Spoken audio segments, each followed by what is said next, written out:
Windass waits, and Thompson scores! Musaba's in the middle. Wednesday here could seal it. Gassman finds Musaba. It's now Bannon. Bannon with a great ball in. Here's an opportunity. Palmer scores! Liam Palmer has scored for Sheffield Wednesday.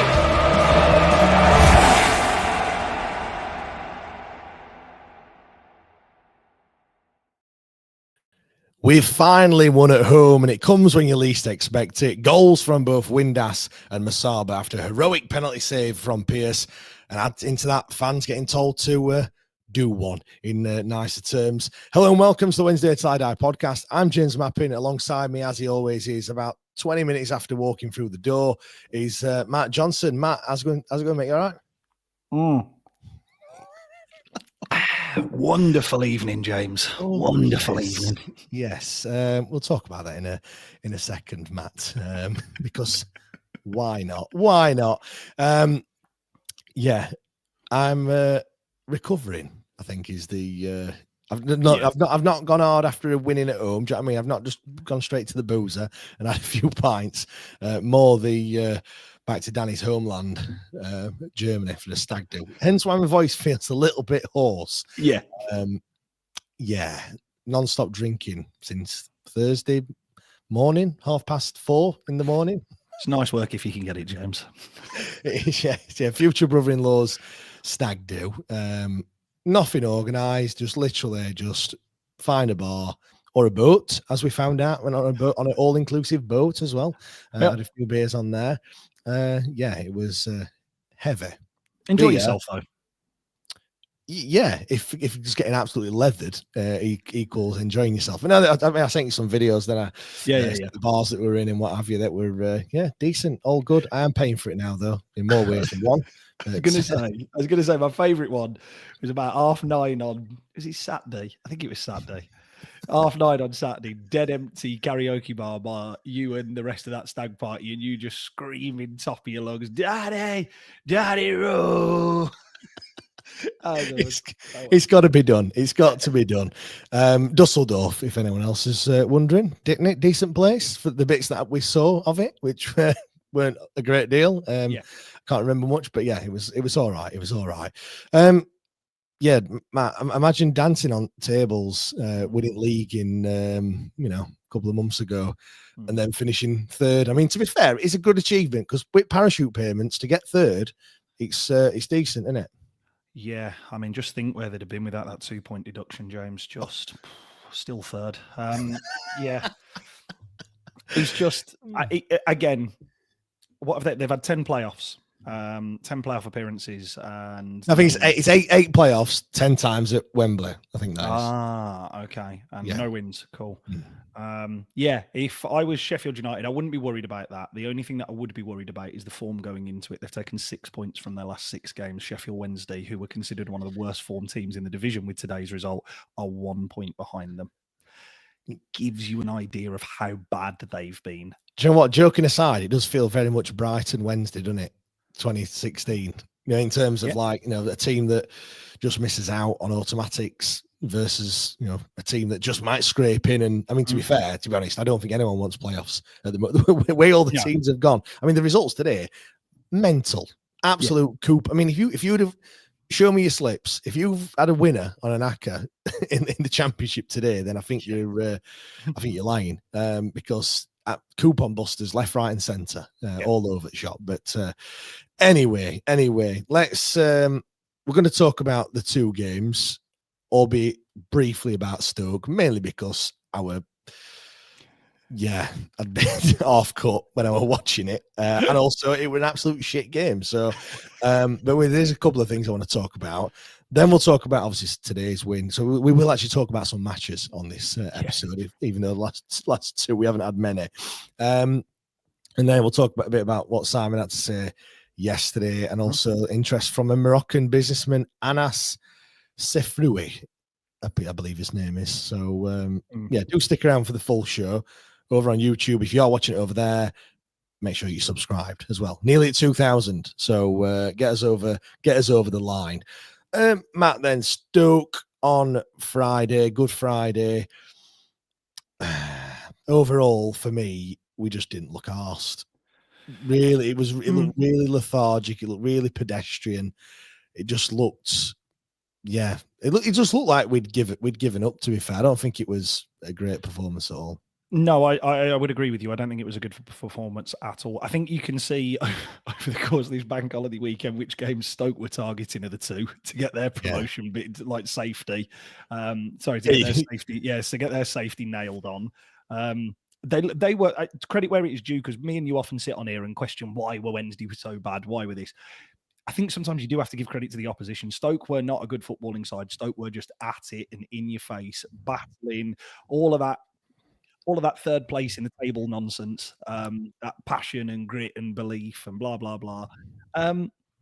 They were just there, and they were just they were a better side. I am convinced that if we had just continued playing that game and Stoke players had been sent home, we could still be playing now and still wouldn't have scored. We were truly, truly awful. But you do have to credit the opposition where it's due. 2-0 probably flattered us on the day. Well, it took us just before half time to even register a shot. Yeah, not even on target, because that didn't come until injury time at the end of the game. It's stuff like that it's basics, isn't it? You've just got to get your shots off. You've got to get in positions to have attempts on goal. And I don't know. Whenever these performances like this, I just feel for the fans more than anything else. The fans that have travelled. Yep. Thankfully, it was only a tenner. Yes. when it matters. What was the atmosphere like? Pre-game, half-time, and for a lot of the second half, the concourse was great. Really, really good. But yeah, the atmosphere in the stands was good for the first 20 minutes. I think everybody was very aware that it was a poor performance, and we were trying to drag ourselves into sort of a game, and it wasn't really working, and Stoke were at it and very in your face. It was very obvious what Stoke wanted to do. They wanted to flick the ball in behind and get it down the wings and then cross the ball in. It's a very sensible plan. I think from the last couple of times that I've been to the Bet365, I nearly called it the Britannia then. What year are we in? The Bet365, it's been flat. Like, you hear a lot about like it being like a really raucous and upbeat atmosphere and a really intimidating place to go. Have you ever been on a Tuesday night though? No, I've been on a Boxing Day in December where we lost 3-2. Oh yeah. Less said about that, the better. To be fair, exactly. And it was very, very partisan that day. But there was loads of people who hadn't seen it because half of them had left because they thought they'd lost the game.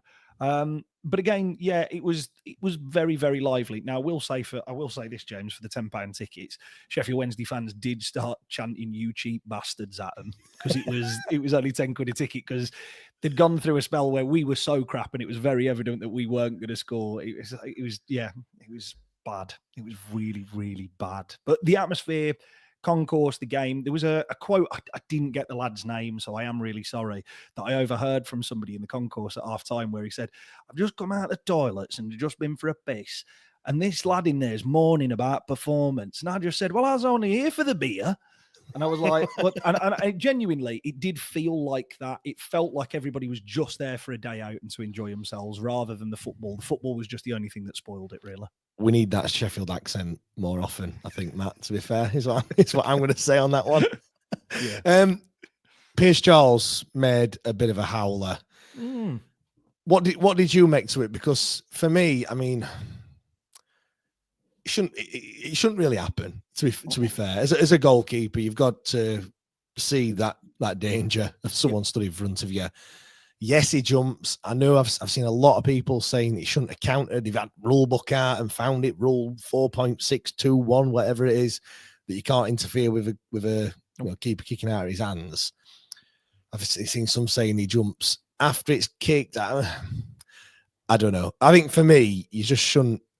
I don't think it was that obvious, although you do see some of the players put their hand up as if to say they must obviously know that rule. But yeah, I just think from the mistake itself, Yeah, he's got to be doing a little bit better on that, I think, to be fair. I don't disagree with you on the mistake and the decision making, but it shouldn't be a goal. I mean, I was stood at the opposite end of the pitch and you could see him jump and you could see his head was turned the other way. Like, to me, there's no ifs or buts about it. It's just another appalling refereeing decision in the EFL. We've seen another one today for a penalty with a Middlesbrough player trying to choke slam Svante Ingolson, and somehow it gets given as a penalty. It's another example of really, really poor officiating in the EFL. But I agree with you. Should Pierce Charles make a different decision when he sees players running across his line? Yes, possibly. Should he be expecting a free kick to be given when there's a player who's running alongside him with his eyes back to him, and then as he kicks the ball, turns and jumps, and a free kick isn't given and the ball ends up in the back of the net? Yeah, he has every right to be complaining. So do all of the squad. So do the manager. It would not have made a difference. To be crystal clear on the day, it would not have made a difference at all. However, by the letter of the law, that goal should not have stood. Yeah, I mean, the thing that for me, which was worse, is our reaction as fans. Agreed. I think some of the things that I've seen, people saying, that's it, we need a new goalkeeper next season, or always said that. I'm thinking, geez, the thing that annoyed me most is when people were calling for Pierce Charles to come in and Beadle were in goal. I was under I kind of thought, just leave Beadle in. Well, mainly because I thought that's what was probably going to happen over kind of what I wanted. Because I got it when people were saying, why are we kind of developing someone else's goalkeeper when there's nothing to play for and everything else? So I totally got that. I just didn't think it was going to happen. Yeah. But then I thought, if he does go in, like you want him to go in because of the mistakes that Beadle's made, like namely the one against forget how it was now where he drops it. Coventry, yeah. Like mainly that one, a few others as well, punching it when he should have perhaps caught it and everything else. But I said, like, it had Pierce Charles made them mistakes, the criticism would have been exactly the same. Because it always is. And lo and behold, he's made one mistake, which, as you mentioned, didn't really matter. Yes, you can kind of say that it shouldn't have happened, but let's not slate him and saying like that, crap goalkeeper, not tall enough. Not that matters when you kick it ball out your hands. I knew he would get a hammering from us fans, and we just don't help ourselves. Like you've got to support these young players because he is a real talent. And you watch any goalkeeper, Premier League, where there's been goals like that all over, where ball slips under the legs or it's gone. It happens. But it's about how. I mean, to be fair, it's how you react to it. And well, we'll talk about him today a little bit later on. But I just thought that the reaction from us fans as a collective was really poor. Yeah, I agree. There was a lot of people around me who were, I understand that it's in the emotion of it, and quite a few people had quite a lot to drink there. So I do understand that, and I do understand that that's all wrapped up with it. But there was loads of people who immediately, oh, he's fucking shit, he's not good enough, he's this. And when you just think him, genuinely, it wouldn't have mattered. I mean, for me, I look at it as not kind of like, yes, he should have made a better decision. Your centre halves, your centre midfielders should be doing everything that they can to push players out of the way. Like, I know that these are like other things that can happen or should happen in a game, and it doesn't make a difference. But we said that about the Coventry goal. Like I said, after the Coventry goal, there should have been people around the keeper. So if he drops it, you can just shove him away. It comes from a number of, I suppose, mental errors that this squad have made, in particular over the second half of the season. That was just a glaring error where immediately everybody can turn and race to it and point at it because it looks so bad in the initial instance. But when you actually watch it back, because this was the interesting thing, because Stoke obviously is a relatively modern stadium because their chairman invests in their football club, and they have a scoreboard in front of the away fans. But on the back of that scoreboard, there is a TV that shows the replays. It's massive, huge, big thing. They have it at lots of modern football grounds, James. Wouldn't that be wonderful? Yeah. But they showed the replay of the goal over and over and over again, almost as if to go, look at the fucking state of that we've got away with. And the first time it was shown, there was a really audible reaction from fans who had looked up at the screen and noticed that it was on there. That's a free kick. That's a free kick. We saw it today. I know we're going to come on to the Borough game and Pierce Charles in particular because he was outstanding today. But we saw it today. Conway for them, I think in the second half, Pierce Charles had a goal kick and he just stood on him and he doesn't actually make a move towards him. as he's running towards, he jinks in and then runs back out the other way because you're allowed to do that. What you aren't allowed to do is Conway. Conway couldn't have just run across him as he's going to clear the ball because everyone would have gone, well, that's not allowed. Yeah. Just because it's in the area, it doesn't make any difference. Just because you've got players who are running around him, it doesn't make any difference. You can't do anything to block a goalkeeper taking a kick out of their hands. Yeah.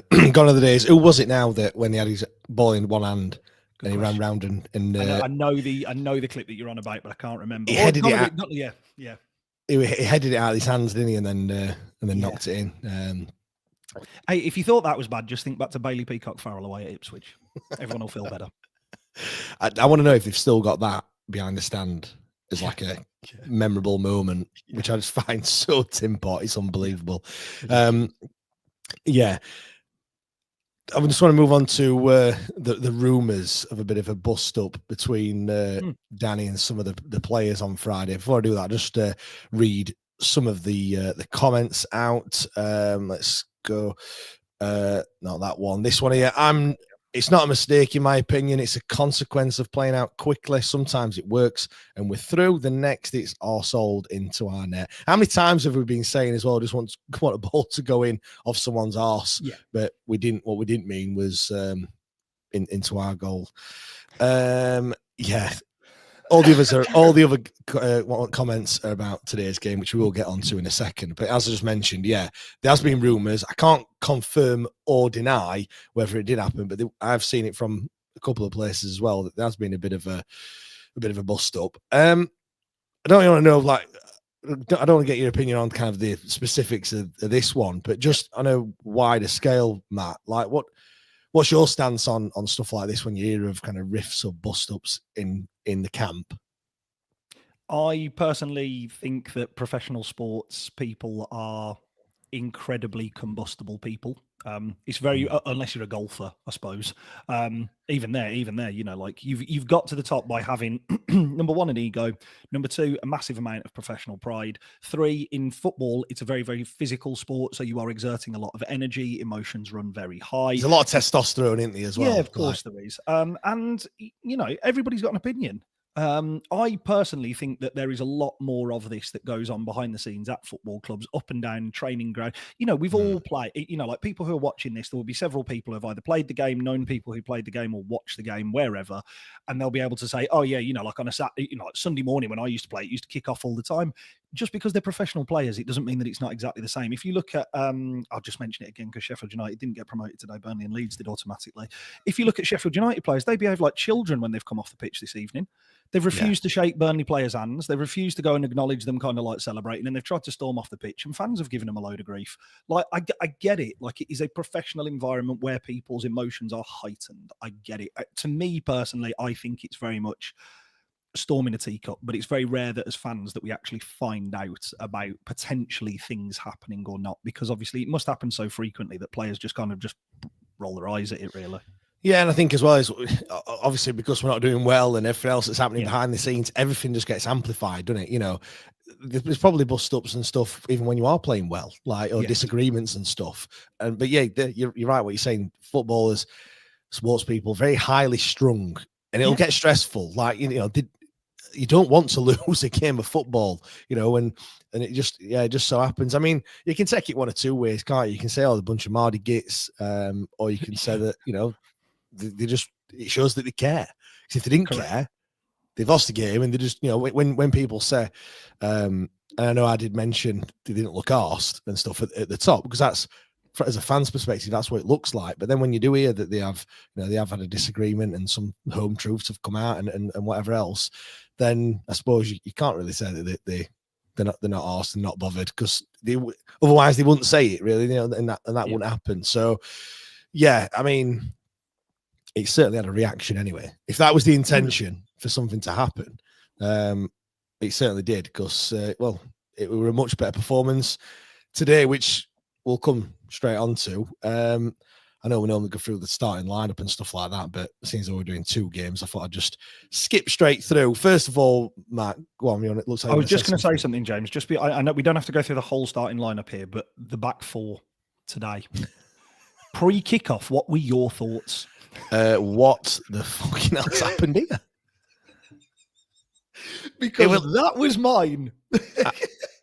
Well, we got tipped off, a couple of hours before what it was going to be.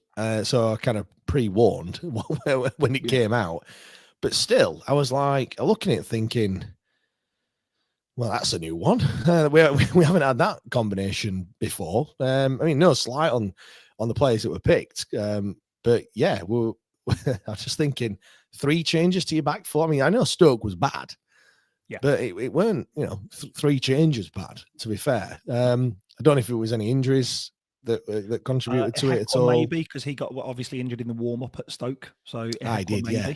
He had a cut. He had a cut on his toe, didn't he? I think it was or something like that. Yeah. I don't know. I was singing songs in the concourse and actually having some enjoyment from the day at Stoke. I didn't expect you to go and have a chat with him before the Stoke game. Now then, Michael. Now then, Virgil. Just want to let us know why you're not playing today. What's that?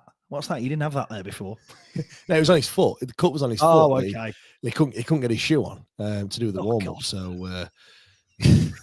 If you're looking, apologies, Michael, because I know this won't be true, but if you're looking for an end of season excuse, I want to start my holidays early. I could look at the state of this. This is like one of those that come out kind of before the World Cup where so-and-so's missing because he's dropped a tin of beans on his big toe, something like that.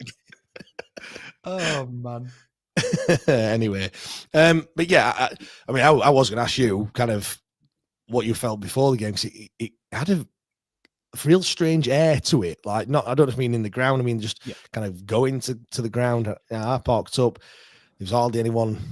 Not as many people there when I parked up. A lot easier. Just felt very quiet. I saw on socials a lot of people saying, "Nah, I'm not bothering today." I mean, obviously pissing it down. It's Bank Holiday Monday. People might be feeling the effects of yesterday. Just everything surrounding the club. You just think, no, what? I'm not going to bother. And to be fair, those that didn't bother, I mean, 1, you missed a home win, but 2, I don't blame you either. Yeah, agreed. I mean, ultimately, when I picked my dad up, obviously, at about, I think it was 11:15. I picked my dad up. And I got to the house and he just went, "Do you want to go?" And I went, "Yes, of course I do." He was like, "What do you mean? What do you mean? Of course you do. We've been crap. Stoke was crap on Friday." I said, "Yeah, but you might as well, hadn't you? There's only a couple of games left. Come on, let's go." And then as we were in the car, obviously on the drive up, we were talking about it. And both of us were kind of sat there and we both came to the same conclusion. Pissing it down with rain. We've got nothing to play for and Borough have got everything to play for. The same for Portsmouth next week. Portsmouth have got everything to play for next week again as well. We were so bad on Friday. All of the stuff surrounding kind of what's been coming out of the camp in the last, say, 48 hours and kind of like, also the other thing was the protests as well that were organised. You're wearing yellow, which is good. I didn't have a yellow shirt, so sorry. Like wearing yellow, or the Trust organised protests with the turnarounds and stuff like that. Lots of people saying, "That's it, that's me done. I'm checked out for the end of this year." Like loads and loads of different stuff. And you're right. Normally, when we get to Hillsborough and in and around the stadium at about 1:00, there's a lot of traffic on the Parkway. There's a lot of traffic kind of like on the Ring Road rounds and on the Leppings Lane and all the rest of it. There was nothing. Yeah. Not a cent. Like, not a cent. And I'm thinking, oh, and the real... are we away today? Like, as you drive. But the real litmus test is when you walk into the Park Hotel. That's the real litmus test, is how deep's the queue at the bar. Because if the queue at the bar isn't too deep, you can sit there and go, "Oh, I think this is going to be light today. There's not that many people coming today." And we walked in and my dad walked up and got served straight away. And then some bloke, I've mentioned a number of times on this pod, James, how difficult it is to get a table at the park. 2 blokes walked over and said, "We're the only 2 here from our group today. Do you want to sit down?" We're like, oh my God. Like Christmas had come early. Seats in front of a TV, empty bar. I was annoyed I was driving, James. Yeah, well, I'm not gonna lie. I got outside the turnstile and I was like thinking, "Oh shit, I'm not got my wallet." Thankfully, well, I would say thankfully I got my wallet, but I don't know if that were a good thing or that pre-kickoff. I don't know if it were a good thing or a bad thing, because it did mean that I had my season ticket and I could actually get in. Because joking aside, look, I enjoy going, win, lose or draw. I always think that even when you're on a bad run, in my head, I'm like, the next one, or the one that I don't go to, will be the one that they end up winning. Do you know what I mean? Or like you always go back to the Peterborough game and you hear the stories of people that didn't go to that game because we were 4-0 down. And then look, we didn't have the same thing riding on this game. It wasn't a Peterborough celebration, but I just think that every single time. So I of course I had my season ticket with me, but it just like I said, everything that's been happening, the fact that we've just not been able to win, certainly at home as well, I think obviously contributes to that one. But yeah, let's talk about the game then. I'll leave Windass for a second. I can see loads of people have been commenting on YouTube about it, but I just want to talk about Piers Charles because he was absolutely outstanding today. And what a bounce back from that mistake that he made at Stoke, for such a young lad to come and, obviously all kicked off with the penalty save and then, a double save. It was just brilliant. I think everything in his game today was absolutely top notch. Yep, absolutely exceptional. Outstanding performance from him. I thought it was I'll be honest, James, I thought it was a little bit Tim Pot to share the player of the match with him and Shea. I thought that was a bit Tim Pot. I mean, they were both absolutely exceptional, but realistically, you could have given it to probably 9 of them today. There was a lot of very, very good performances on that park today, which, let's be honest here, because me and you have given them an awful lot of stick over the past couple of weeks about performances in games. Those, 11 players who were on the park at any given time today, no fan who watched it was there or watched it by other means, by traveling to another country, obviously. No fan can level at players today. They haven't left absolutely everything out there, because when that final whistle went, did you actually have a look at the bodies that were just leveled out on the floor? Just like, not only from a Middlesbrough perspective, but from our perspective, there was players just like absolutely spent and shot today. So yeah, really, really top level performance. But for me, Piers Charles did separate himself from others on the pitch. The penalty save obviously is going to do a large portion of that. As me and you were saying just beforehand, the actual reaction save post the penalty is exceptional. Yeah. The saves that he had to make in the game, the one that he makes from Iheanacho with, what was it, like 3 minutes left? It was into additional time, wasn't it? The one that he makes for Iheanacho, which for all the world looked like you were about to look at an away end going bonkers again. It's an outrageous stop. It's really, really good. Spreads it, gets again, you make your own luck, gets the luck of the Conway follow-up missing and hitting the bar. He then has a really difficult job of claiming the ball after. Yeah, because it's on his head. The other kid, he's gonna nod it. Where it goes after that, you're never going to know. But yeah, to come out, and how many times would you see that, just then end up in the back of the goal? You're thinking, like literally comical. But yeah, as Liam said there, the typical coming of age performance. And yeah, I'm made up for him because I really like Piers Charles. Yeah, Jack said Piers got a 10 out of 10 from the star ratings, first time of the season. Yeah, I totally agree. It's just it's not just his shot saving abilities, because there was another shot when Bannon squares it and gets it all wrong, and it's a shot from the edge of the box, which again I think the lad could perhaps do a little bit better with his shot, put it a bit more in the corner, but still you've got to get down. It's a difficult shot. It's low. He's got to get down to make the save, which he did. There was a catch as well, because that's the other thing. Like, people saying he's not tall enough and stuff. We just mentioned the one right at the death where he claimed the ball, and then there's another one where, for all world, you're going to see him punch it, but he's running backwards, catches it, and then lands on the floor and holds onto it as well. And it's something that you don't normally see that, do you, Matt? Really, like, and to actually come and claim it, and it's something that he can do. I think the other thing, James, with that incident, if me and you are on about the same one here, it was late on in the game where Middlesbrough had a free kick out wide, and it was an overhit free kick, and it went to the back post. And normally, because there were 2 Sheffield Wednesday players in the vicinity and no Middlesbrough players, as a goalkeeper, you leave that to them. And what we've seen typically this isn't a criticism at James Beadle, because my opinion on James Beadle won't change. I still think he's an exceptional goalkeeper who's gone through a rough patch at the minute. But typically what we would have seen earlier on in the season is the goalkeeper leaves that for those players to deal with. And actually the 2 players sort it out between themselves. Piers Charles just cut out the middleman and just went, that's mine. Both players, I think it was Patterson and I think it was Michael Smith at the back post. both of them just kind of got out the way because this kid was coming flying through to come and take the ball. Took it, as you say, held on to it. The other one here that I'm going to highlight from Liam, handling, passing, positioning, the lot. He was absolutely exceptional today. Absolutely exceptional. Have you noticed as well how some of the players will pass to Pierce Charles? Because he's always on the edge of his box, isn't it? Yep. But they'll pass to him rather than passing to another centre back. You know, they'll use him.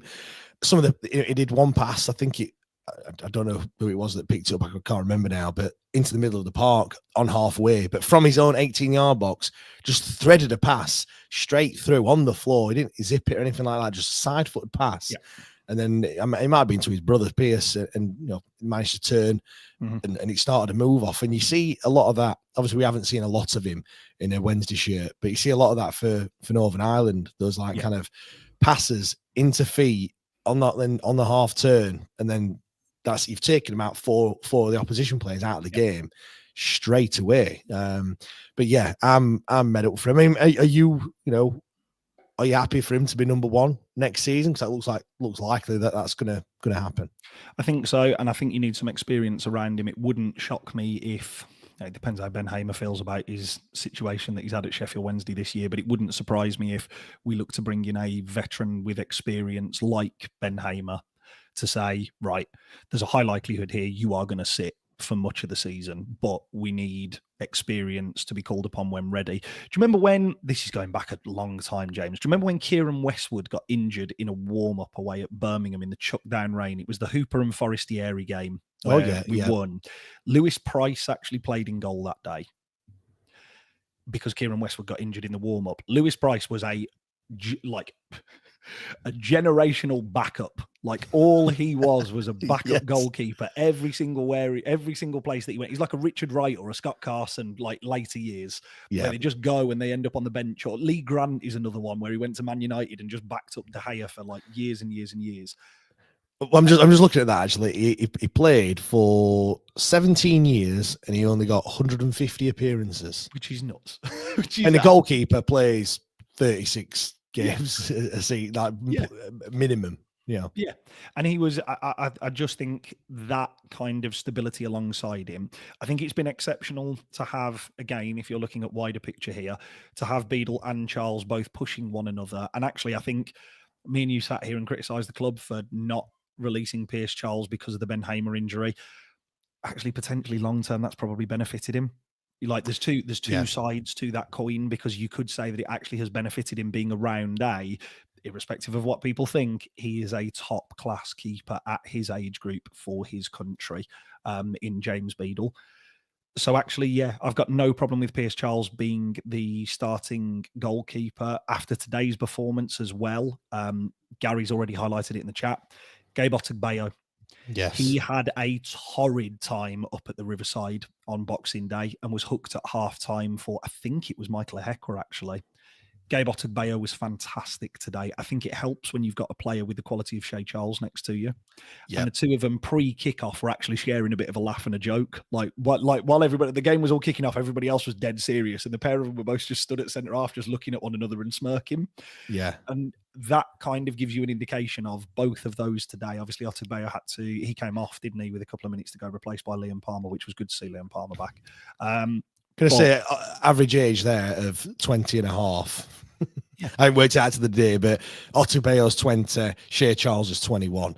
So we go from having like kind of veteran centre backs with Michael Ehekwa to two really, really young ones. And I do agree with you. I think he had a fantastic game.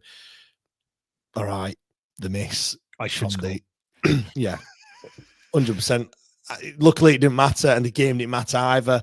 But I want to see more of this. I want to see kind of one young player in every position. All right, we've got a goalkeeper, which you probably wouldn't normally have a young goalkeeper. I know we have him in Beale for a while, but a centre back, a midfielder, striker. I want to see 3 or 4 young players. I know. It's funny actually, because when you look at Musaba and Gassama, and obviously Gassama's younger than Musaba, I don't see them as a young player. I feel like they've been here for quite a while now. But I want to see some others come through the ranks.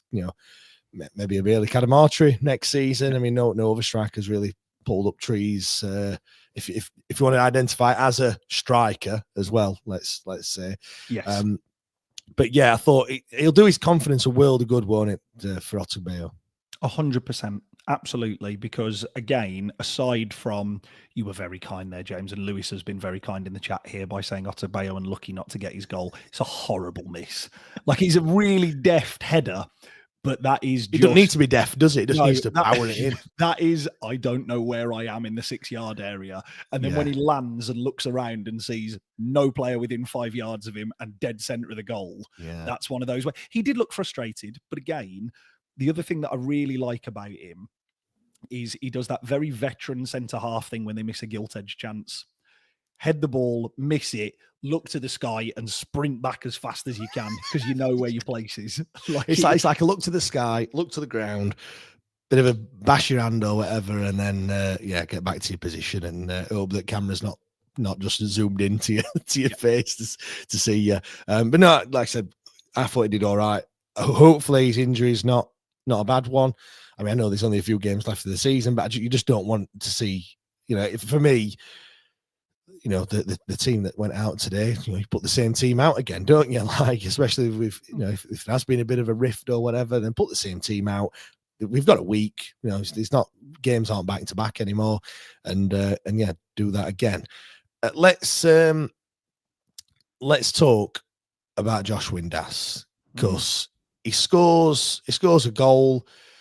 I mean, it's a good job he did, because he had about 45 shots yesterday, certainly from, Stoke not getting shots off, not necessarily just him, but the team. Josh Windass certainly made sure that we got a few shots off today. I think he had 8. I think I want to say eight shots. Let's have a look. 8 shots, of which 4 of those were on target. So not a bad ratio there. One of those was from 2 yards out. You've got to get, first of all, the goal. How many times have we been saying, players aren't in those positions? So I'm going to have to give him credit there. He did get himself in the right position to put the ball in the back of the net. Because like I said, sometimes there's been a lot of occasions this season where that's not happened, has it? Yeah, I agree with you. Just I'm just going to nab TW's football stats here because he's pulled up. He's done all the legwork. I'm going to take the credit for his own work. Just copy my own work, mate, but change it a bit. Josh Windass moved level with Marcus Tudgay today on 52 goals. He's the joint top scorer for Sheffield Wednesday this century, and he's done it in 31 fewer games. Now, I am critical of Josh Windass on this platform, and I have been throughout the season, because I think he should be on the 17 for this season. I think he's missed a number of gilt-edge chances. However, that is an undeniable stat that, yes, I know that quite a few of those goals came in, the season in League One where he was on a tear and all the rest of it. He's a goal scorer if the opportunities are right for him. And this is one thing that I will say. I think the last 2 games have epitomised why Sheffield Wednesday fans are so divided on Josh Windass, because at Stoke on Friday, with a captain's armband, where irrespective of whether you think it makes any difference or not, if you are wearing a captain's armband, you open yourself up for an awful lot more criticism. Bannon is culpable of this. Semedo's been culpable of it in the past. Like, anybody who has worn that armband, Tom Lees in particular, I think back to, my God, Jesus. You wear that armband, you do hold a different responsibility and a different stature to the other players who are on the team. That is assigned by the manager, and the fans see you as that. On Friday, we lacked leadership across the park. Today, Josh Windass, I thought, was exceptional in particular in the second half. I thought in the second half we saw a lot more of that, receiving the ball in the central areas, 40 yards out from goal, and driving towards the defence, and then making a good decision, whether that be to get a shot off, whether that be to feed the ball wide, whether that be to try and slip somebody in. It was much, much better today from Josh Windass, and I genuinely am delighted for him to get a horrible, scrappy goal, because we all know his family see all of the noise on social media. So I am really, genuinely, I am really, really pleased for him. And me personally, because I know Matt has highlighted it in the chat here. I'm sorry, Jord. Matt has highlighted it in the chat here where he's talking. I'm just going to pull up the last bit. His celebration today was arrogant. I don't mind it, because again, as I've said before, if you're going to receive a load of stick from fans and fans are at liberty to give it out, you're welcome to give a bit back when you do score as well. The only thing for me though is it just doesn't help, does it? Like it doesn't help the situation because you're right. I mean, the chat. There's loads of them. There's George has said can't wait to see Josh Windass leave after what he did to the fans today. SWFC 2020 injury prone, more games than any player this season. Highest scoring midfielder in the history of this club. I'm glad he told us all to leg it. Most disrespected player we have. Lewis, I'm all for Windass giving it back to the haters. All those amazing stats, yet he's still people's scapegoat simply because he openly believes in himself, which gets perceived as arrogance. I rate him. Do you know what? I'm kind of on the fence a little bit because you do have to have that arrogance about you to get to the top. I do think you saw it today, right? I don't know about yourself, but Ingleson, for me, I know the penalty shouldn't have been a penalty, but there was a couple of times where he gave the ball away, a couple of times where he doesn't look aware. I mean, for the penalty, it was literally a drop of the shoulder and it was gone past him like he was stood still. Then there was something, there's one in the middle, we're coming out of defense and he's just looking up to play a pass and someone just nips him from behind and because he just takes too long. But he did a couple running 400 mile an hour. Like, if it were a cartoon, he would have fire coming out of his boots, flying to close someone down. He gets subbed off and he gets a standing ovation. Yeah.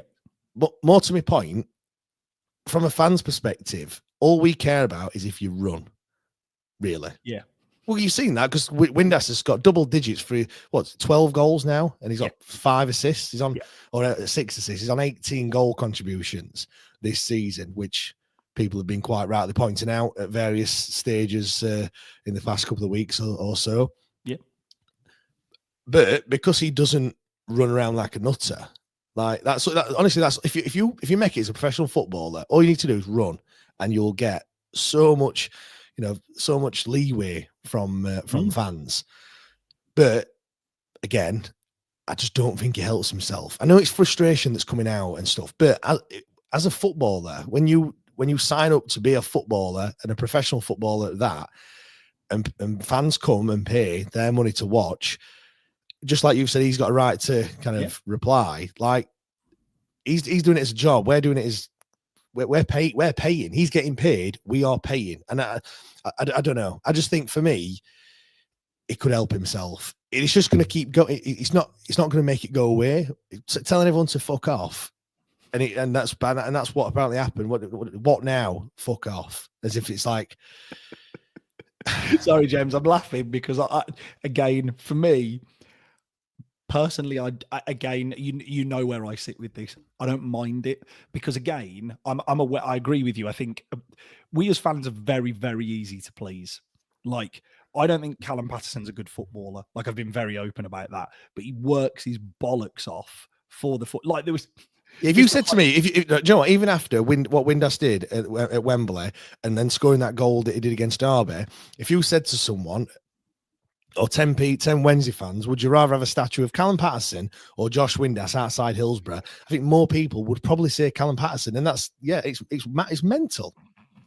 When you say it out loud, it's just so fucking ridiculous. But that's the truth, though. That is the truth, and that's how we perceive these footballers. I agree. I'm just coming back to this point here from Liam again because Liam is making some very, very sensible points this evening in the chat.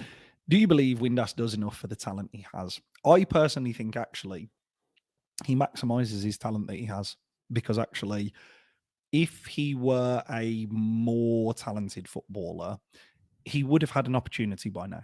He would have. And I'm not saying that he's not played at two, quote unquote massive clubs in Rangers, and which is a different beast entirely. Yeah. And I know Rangers were in a different situation. I forgot about Accrington Stanley then. I thought he's played for two genuinely ridiculously big clubs, Rangers and Sheffield Wednesday, and he's been impactful and a key member of both of those squads.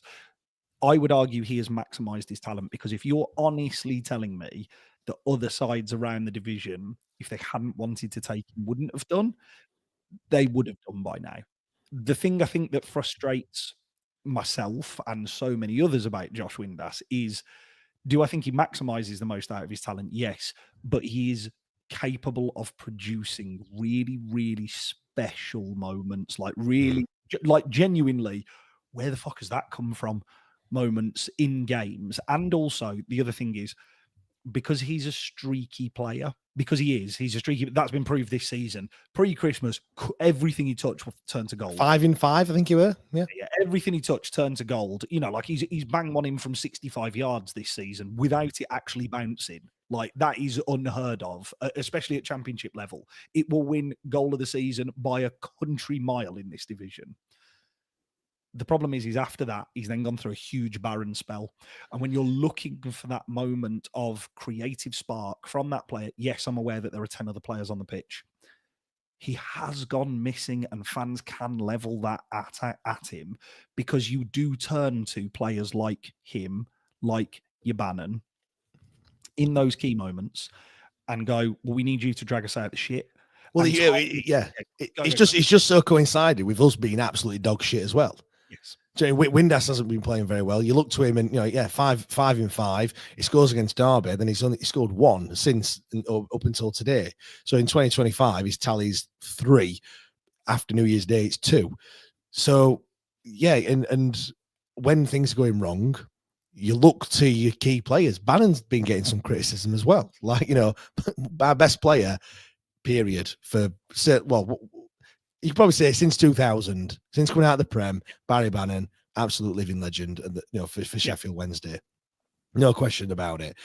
But he's been getting some criticism of late. He's not been as good, because the microscope's on you. When you're not winning games, you look to those people. Nobody's looking at Michael Ehekwa to try and drag you out of the shit. No disrespect to Virgil.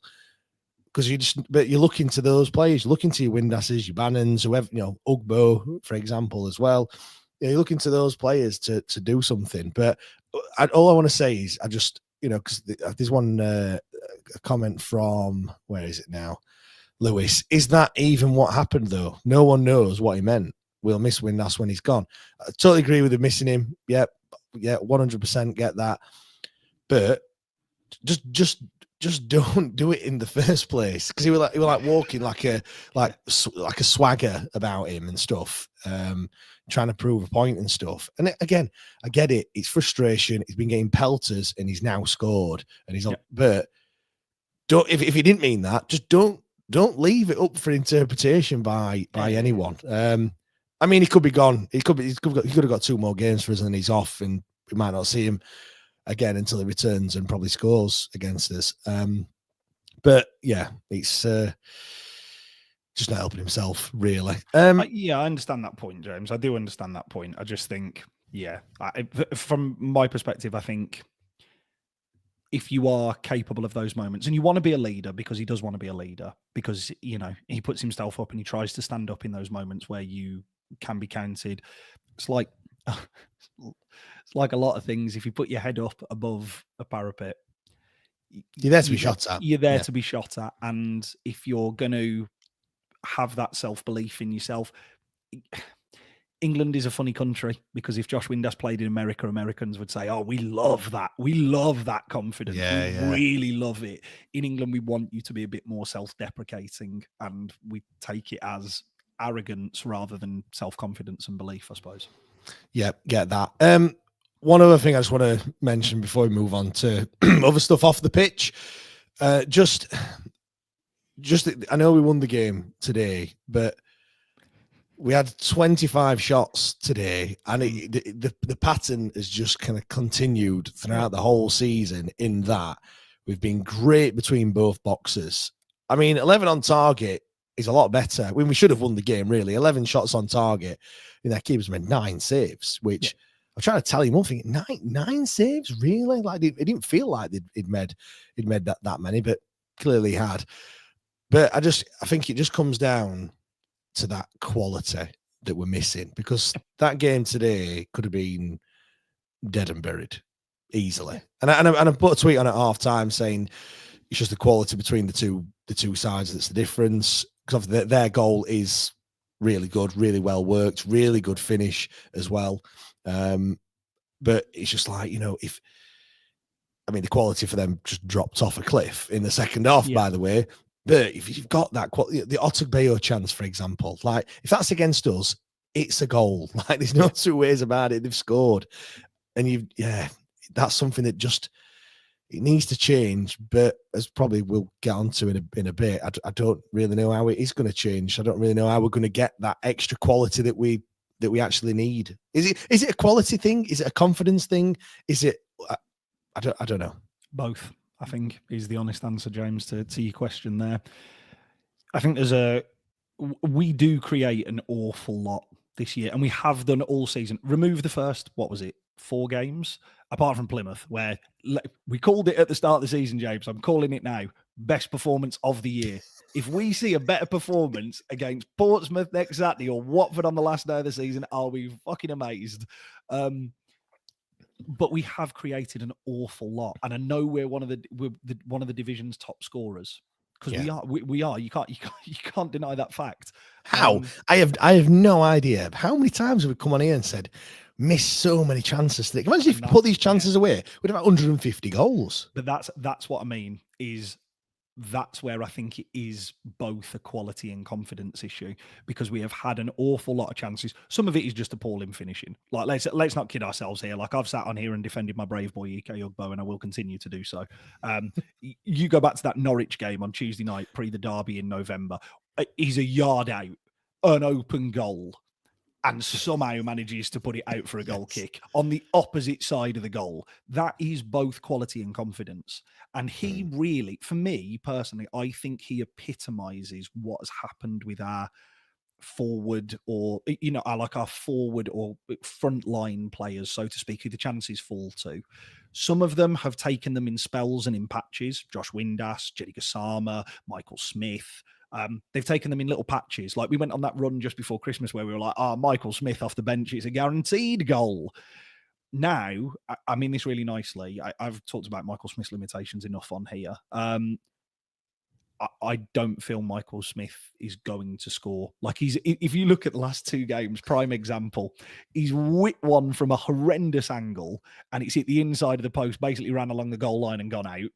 And then he's headed one today, which has come back off the post. Unfortunately, we've scored from the follow-up. Do you know what I mean? Like that is down to a bit of a quality. He missed a couple of chances at Plymouth as well. I think back to the Plymouth away game. He missed 2 chances, gilt-edge chances in that game. Yeah. That is quality and confidence all wrapped up into one. Because when those players are confident, they did take the chances pre-Christmas when, oh my God, when everything seemed swimming and sailing and we looked like we had a real chance at kind of like making a run on the top 6. Past couple of weeks we've seen players not take their opportunities. And to be fair, at this level, you get punished if you don't take those opportunities. You're right. Freddie hits the nail on the head, though. We score the hard chances and miss the easy ones. Yeah, you look back to Bannon against Derby away, obviously. Windass against Derby at home.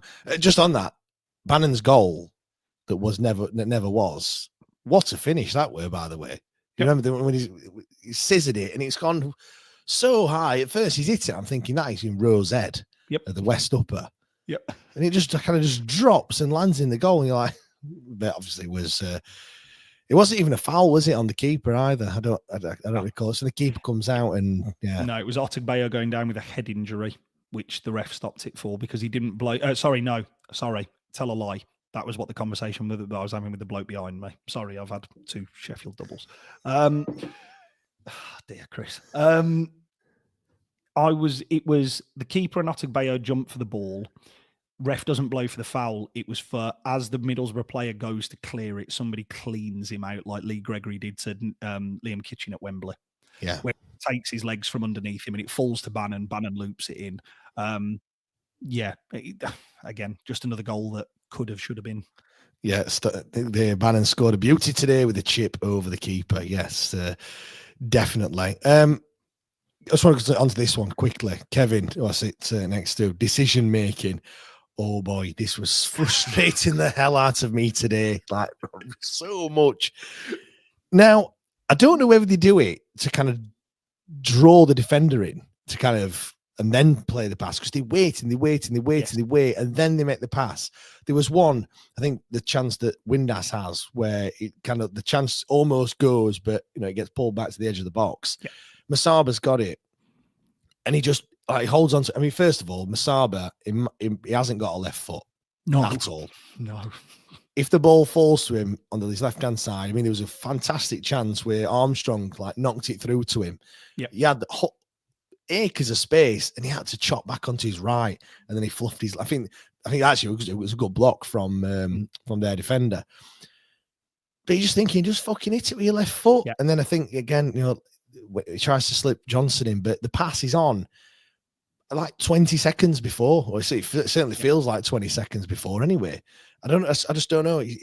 Sometimes it's very easy when you're sat in the stand. You can see everything. Do you know what I mean? I'm 17 rows up. I'm not right at the back of the stand. I'm not at the front either. So I've got a decent view of where everyone is on the pitch. Until you stand on a football pitch, which I'm sure a lot of people have, it's a lot more difficult. And I get that. But these are professional footballers. Yeah. And I'd be absolutely screaming. I just want the ball, just play it in. Because if not, I mean, we weren't caught offside that many times, if at all. I don't think he's having to check his run all the time. You just want it just in his path, and you can run onto it.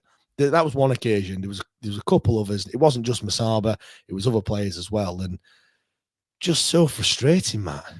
Yeah, I agree with you, but I think that comes from players being on slightly different wavelengths, and we're talking intangibles here. You're talking about things that you can't measure, because I'm thinking about, I saw an awful lot of Callum Patterson making breakneck runs down to the corner, which he'd then miscontrol into a defender, and it'd go out for a throw-in and everyone would clap him.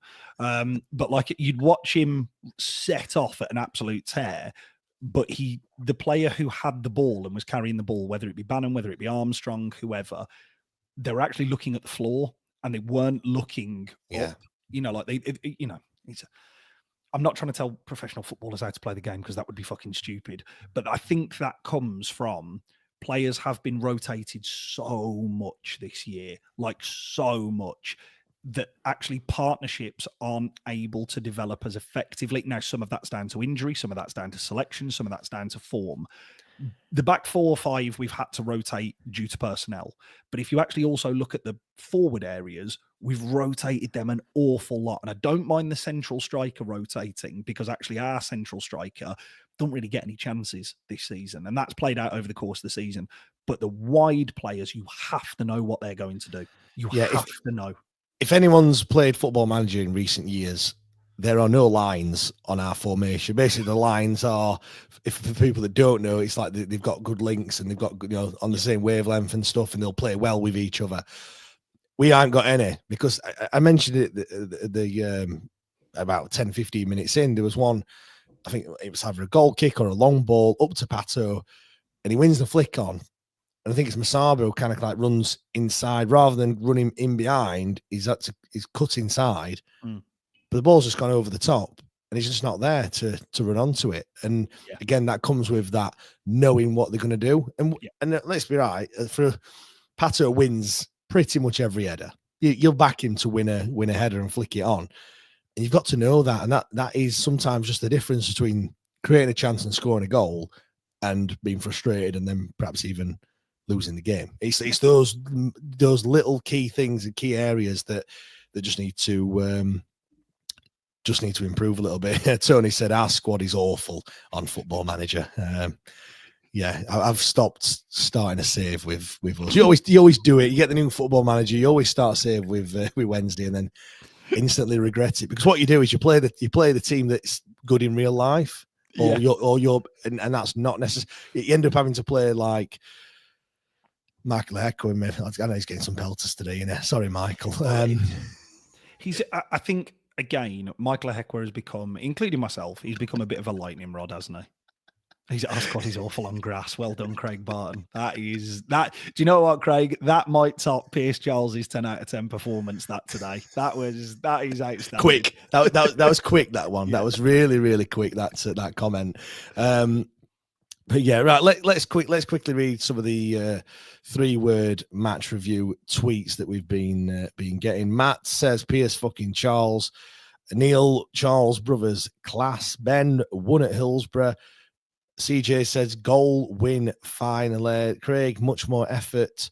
Paul fine margin. Ollie says he's Chansiri selling. Could segue into the next section. John Pierce fucking Charles. Chris, I'm in shock. Guessing that's because of the win at home. Paul, never give up. Matt says Musaba made difference. And I'll read one more out.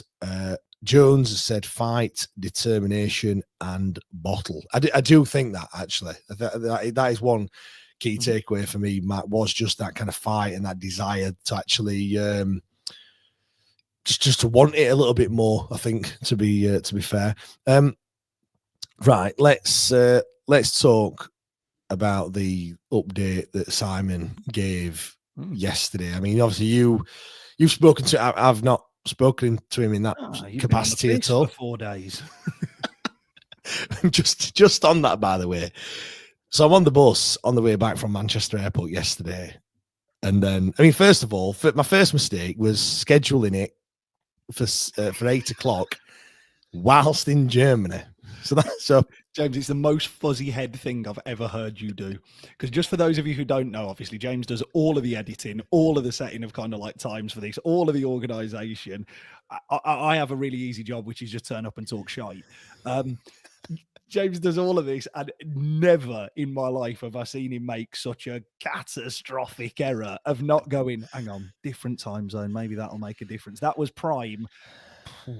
Tough couple of days here. Do you know what we're doing? We were in the airport, and I was questioning my choices over the previous 3 days at that point. I've got family.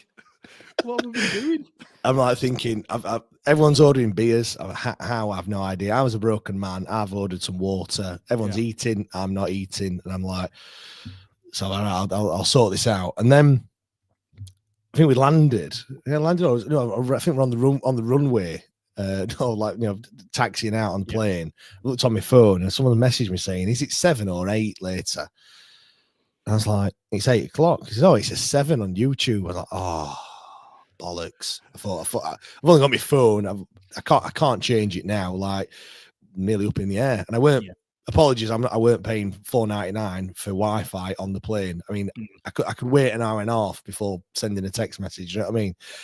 Anyway, we landed, and apologies to all the people that were waiting at 7:00 for it to start. The chat were buzzing in there. Everyone were talking amongst themselves, and then it changed.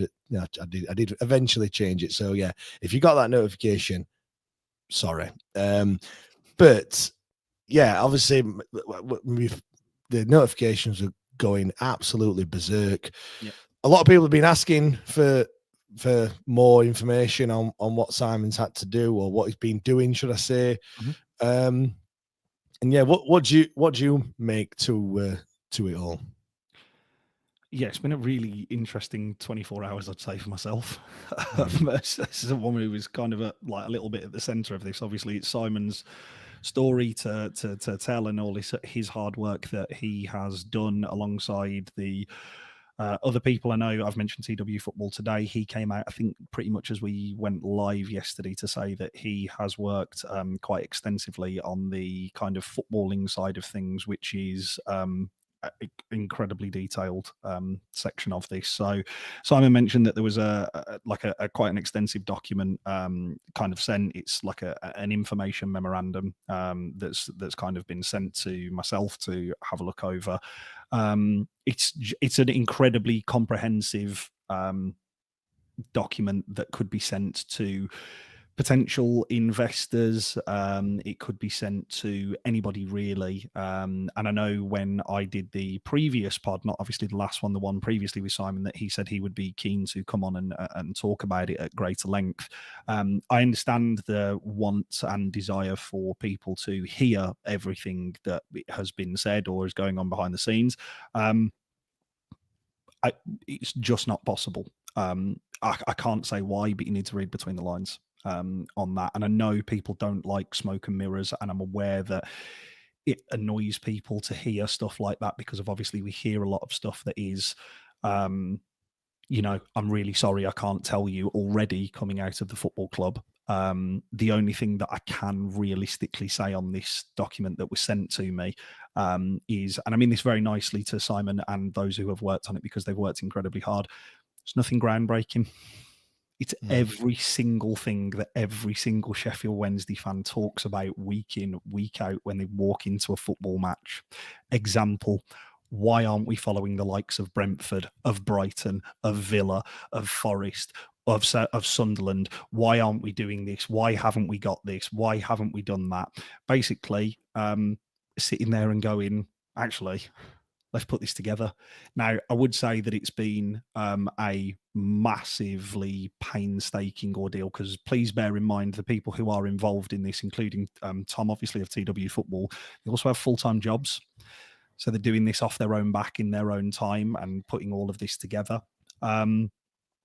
My personal belief on it is that it is an incredibly detailed and incredibly arduous amount of work that I think at some point, whether that be something that's successful or not, will be shared on a wider fan base, even if it is just coming through and talking the idea, not necessarily the documentation itself, because realistically, I mean, I was sent it through with 4 hours before me and Simon went live yesterday, and it took 3 hours to wrap your head around it, as in to be able to first read it all and then to go back over the bits that you highlight and star that you need to go back to and have a look at it and stuff like that. It's a very comprehensive plan of how to move the football club forward. Yeah, my take on it all is, well, first of all, the amount of questioning that it's been getting, because obviously I was, the podcast has been tagged in it. Obviously we did it on here, so I see all the messages, and it's not. You might just send, not you, fans send one question, but it's not. It's like literally, I feel like every single person that watched it had a question, which is fine. Yeah. And I think obviously because Simon's been quite open and he is engaging and he is answering, sometimes perhaps a little bit too much, if we're being perfectly honest.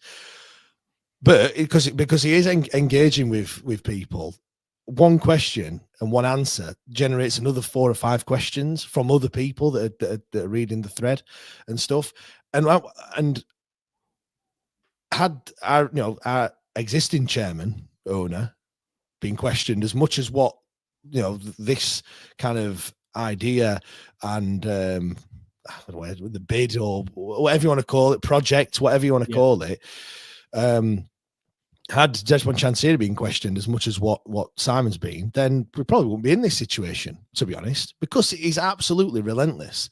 Yeah. And yeah, I mean, and I get it. Like, people want to know, like, what, why it is that he's doing this. He's been asked about ulterior motives and stuff like that. And obviously I can't answer that. I have absolutely no idea, other than the one thing that I would say, and I would hammer home, is we've all been talking about it. We've all been saying, get him out.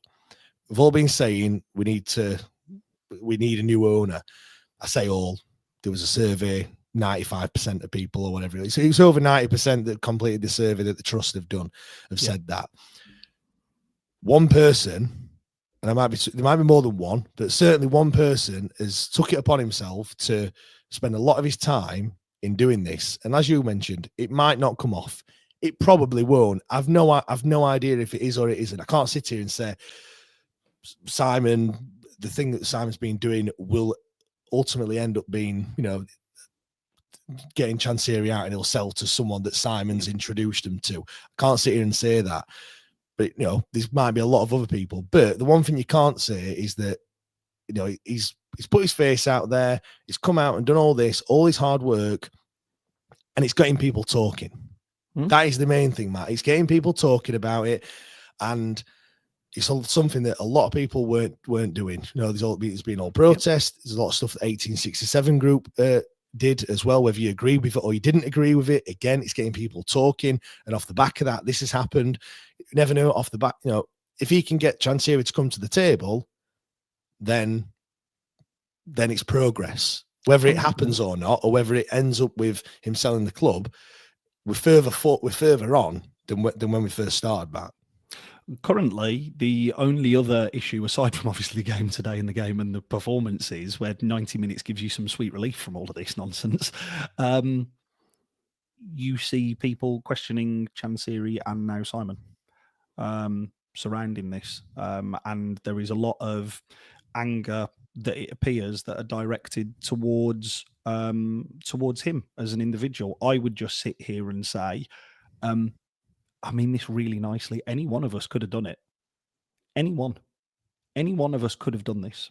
Like, any one of us could have sat here, because the chairman put it out in January. He is on record as saying, if fans want me to sell, go and find me a buyer. Yeah. I know the 1867 group, whether you like them or not, were actively going out to try and do this. Whether you like the people they had to present to you or not, that's totally up to you. But if you want to go and find someone, go and find someone. Because yes, these people might have had a slight head start based off their own connections. Of course they might. That doesn't mean that it's not an incredibly ridiculous amount of hard work that they've gone and done.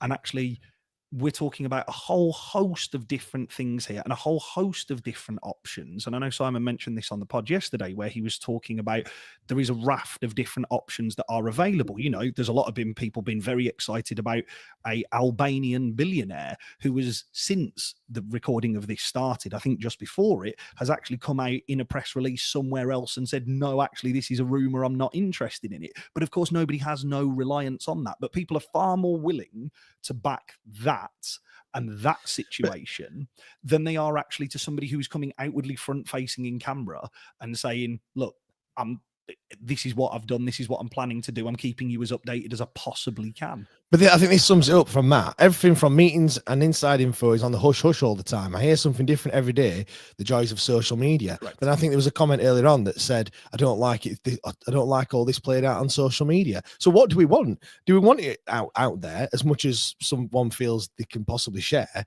Or do we not? Just want it all behind the scenes and then seemingly not doing anything because nothing's happening because you don't know about it. Yeah. Like, you can't have it both ways. You either want the news. I think I messaged you this morning. People want news until they get the news, and then they don't want it. Like, honestly, it frustrates me. Like, someone's gone out there and done something. If it's as shit as what people are making out, it won't happen. So just don't worry about it. Yeah. But I also feel sometimes people are threatened by what's happening.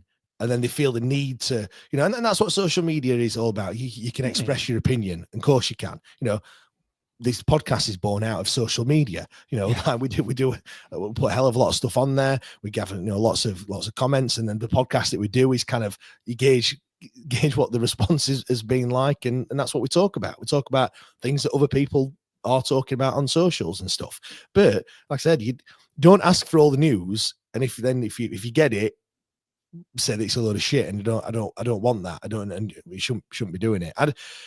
Again, it's nothing. You know, we've just given Simon a platform in order to get his point across. I think what you've been doing is fantastic. You've been straight down the middle, showing no other than yesterday when you've kind of added a bit of input because you've seen these documents. But other than that, it has just been.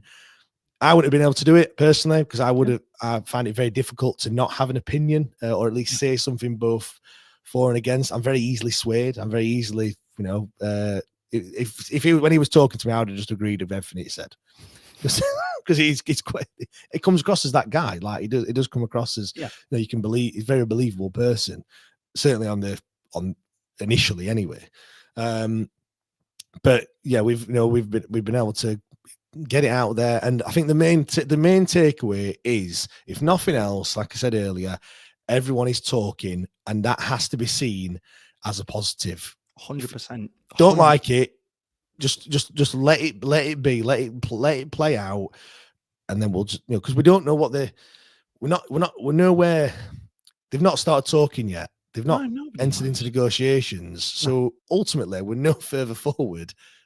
Being brutally honest, we're no further forward than we were in 2017 when he first came in. All that has happened is that there is now a majority unified fan vote. And I'm just going to pull up, because the Sheffield Wednesday Trust have highlighted their headlines from their fan base kind of survey.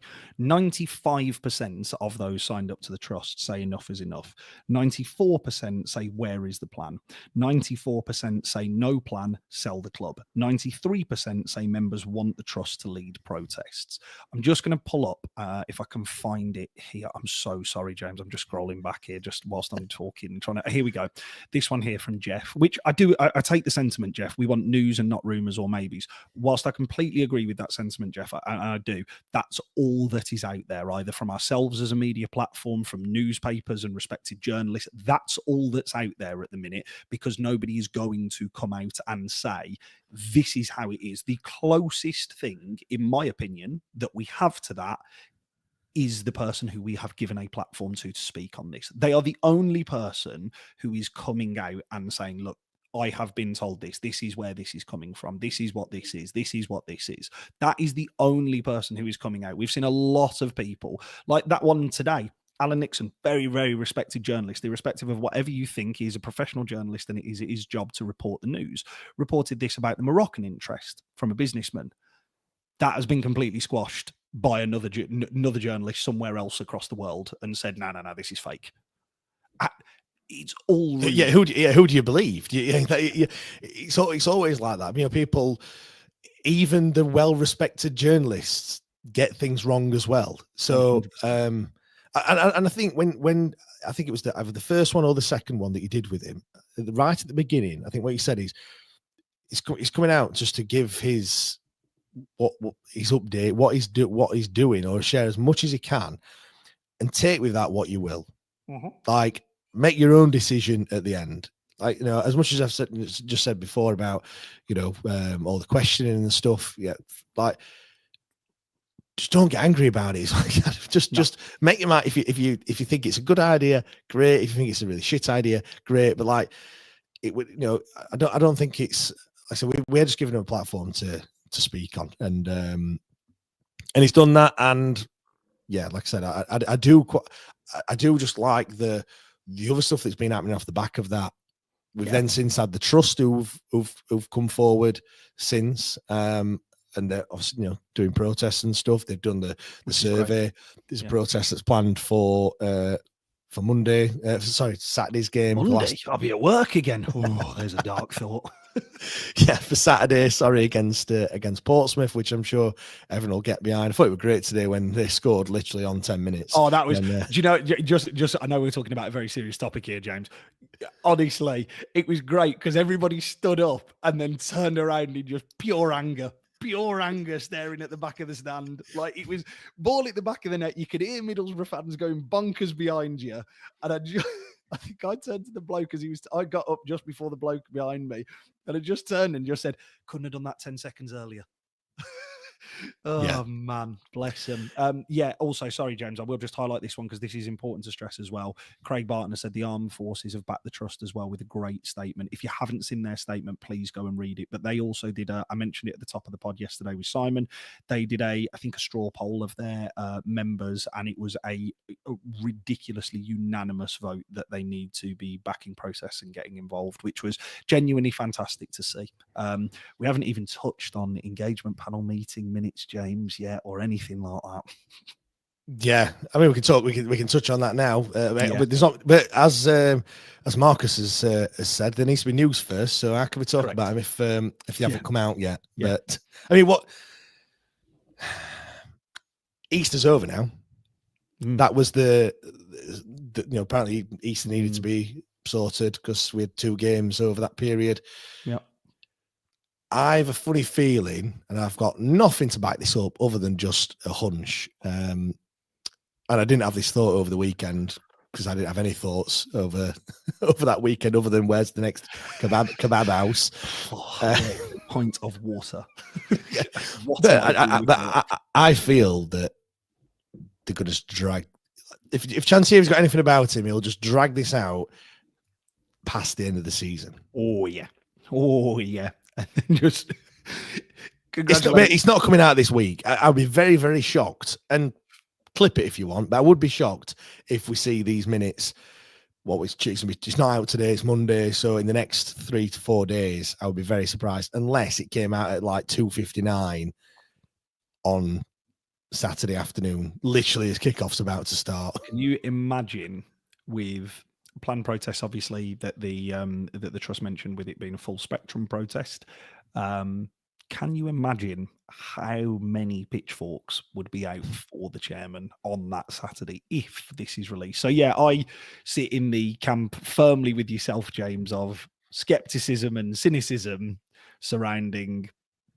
I don't think we see anything like that. I see it as being a bad news dump in about 3-4 weeks, where it says corner flag.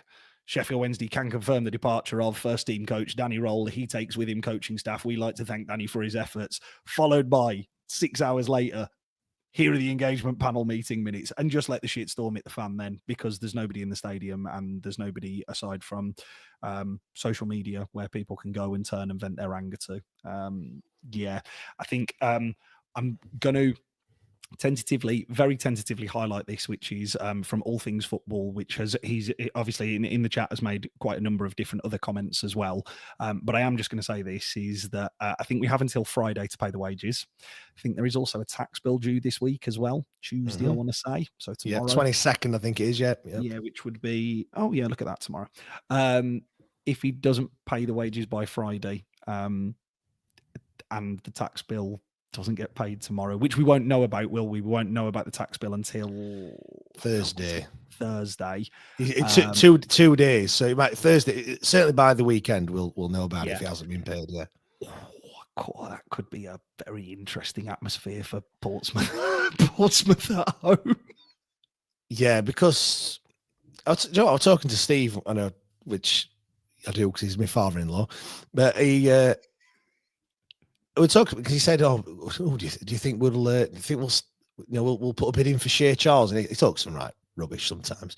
And I'm like, we ain't got money to pay the wages. Like, how do you think we're going to manage to sign Shea Charles?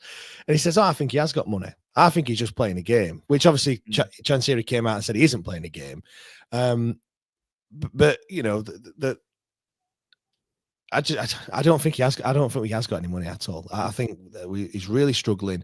I think, it's going to be very interesting because do you think that the whole takeover stuff? Do you think that flips it in a negative way? In that, do you think that would put people off from? Would you buy a football club that's got a 3-window embargo? Absolutely. What a cut price deal I could get.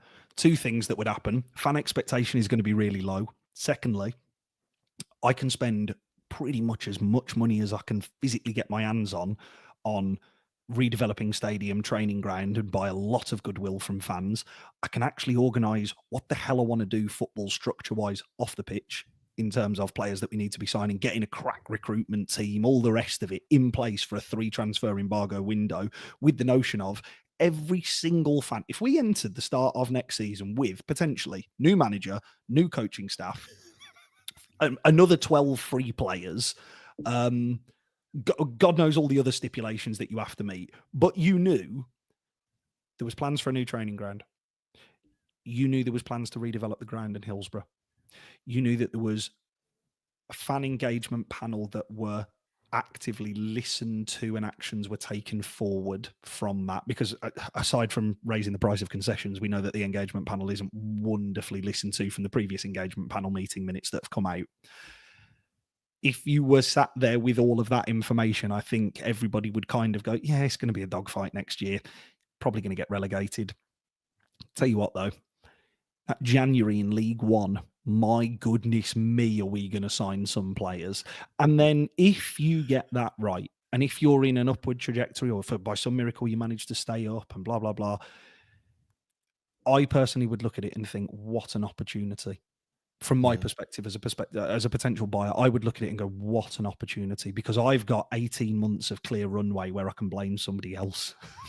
Like, I don't mean that horribly. I would you would at every opportunity hear me, and thank God I'm not going to be Sheffield Wednesday's new chairman, because I'd just be pointing to a picture of Chansiri every time that anybody looks at him and go, no, it was him who did it. It's like buying a broken car, isn't it? And then it's like, if you've if you manage to fix it, great. But if you don't, well, it was broken anyway. So what's the no harm lost. And you're right there with the goodwill from fans. It is a massive opportunity, and we do need all that stuff done off the pitch, because I suppose the temptation would be when a new owners do come in, the temptation is to just splash the cash on players, because it's an easy win, isn't it? It's instant. It's like you could see an instant return. You sign some decent players, the squad value goes straight up initially. Might not be a bit later on. It's certainly initially, and you'd like to think the results would improve. Like, again, I know it doesn't always happen like that, but that's what you'd like to see. But if you can't do that, you have to do other things. So then you're like, well, yeah, we'll update the stadium. We will have electronic turnstiles, and we will paint Presto on top of the West Stand, or even knock it down altogether. We'll have more E-bars. Hey, James, just a side note here on the E-bars. There was somebody on the South Stand in an E-bar hoodie stood next to the E-bars helping people to use them. So it's almost like you could have just walked over to the kiosk and got somebody else to do it for you. But anyway, by the by.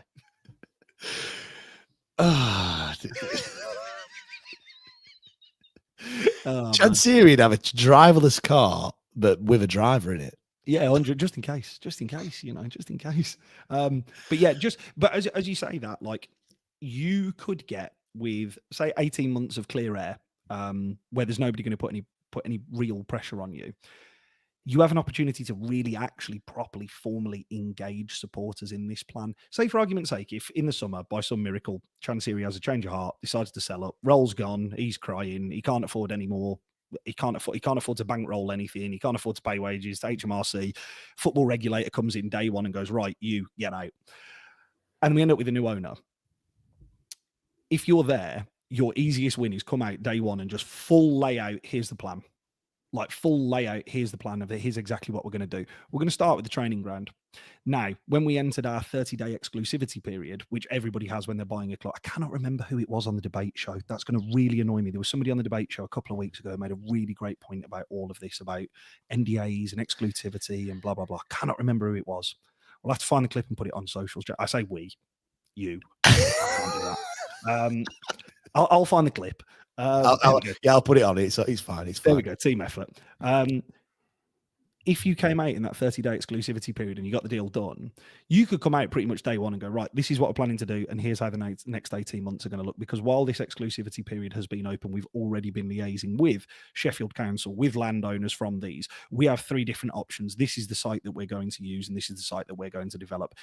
We are going to have, I don't know, an architecture team or whoever, or what are they, like developers or whatever, come in, and they're going to sail it up, and we're going to get a plan out to you in the next couple of months.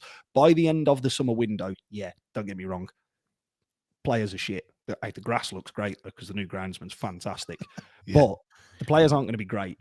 But this is what you've got to look forward to in 2 years. It's going to cost this much money, and this is what we're going to do.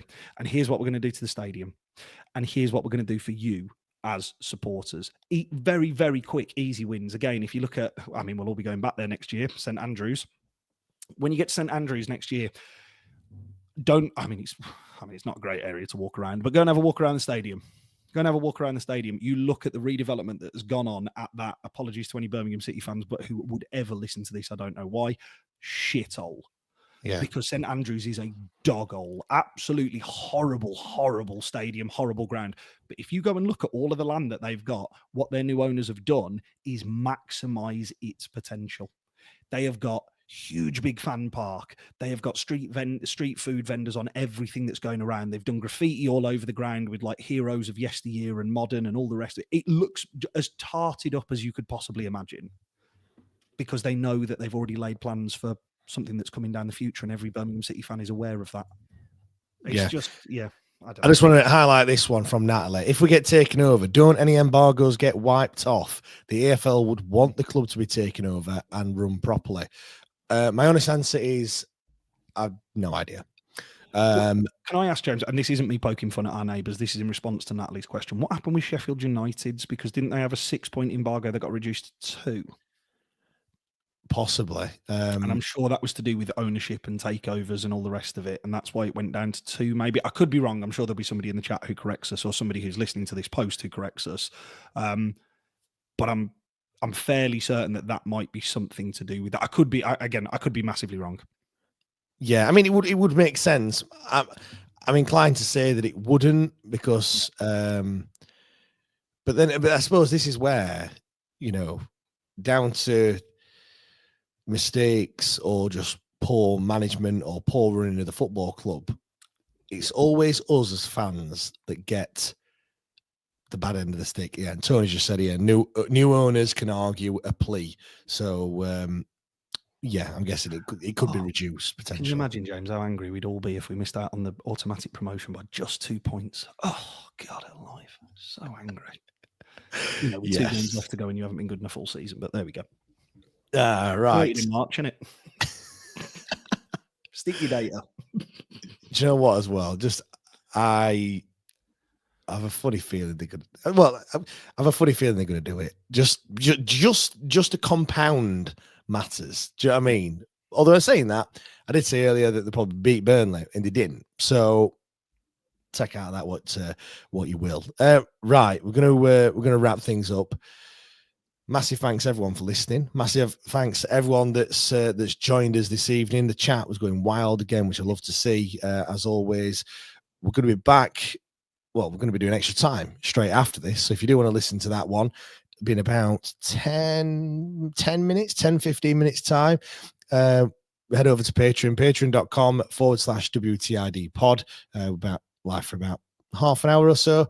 As of yet, not sure what we're going to be talking about on that one. Probably, I don't know, about maybe a what next? What next for Sheffield Wednesday Football Club when it comes to takeover, protest? What do we think will be the ideal thing moving forward if we could predict the future and or certainly shape the future for Sheffield Wednesday? So yeah, we'll be talking about that amongst many other tangents as well. Maybe a few stories from the jaunt to Germany over the weekend.